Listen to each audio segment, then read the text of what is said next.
ఒక పార్టీ కాదు, అన్ని పార్టీలు తమ అవసరాన్ని బట్టి, తమ అనుకూలతను బట్టి, పరిస్థితిని బట్టి వాడుకుంటాయి, ఎక్స్పోజ్ చేస్తాయి.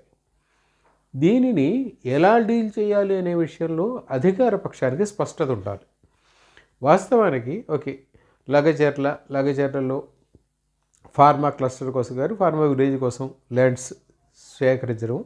ఓకే, ఆల్రెడీ 500 ఎకరాలు 600 ఎకరాలు గవర్నమెంట్ దగ్గర ఉందన్నారు, మిగిలిన ల్యాండ్ కోసం ఎక్వైరీ చేస్తున్నారు. ఇదంతా చెప్తున్న స్టోరీ, రైట్.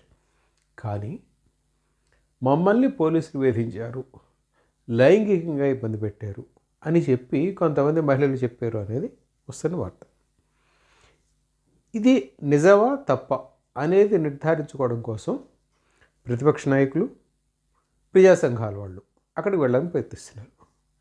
ఎవరు అక్కడికి వెళ్ళినా వాళ్ళని అడ్డుకునే ప్రయత్నం చేస్తుంది గవర్నమెంట్.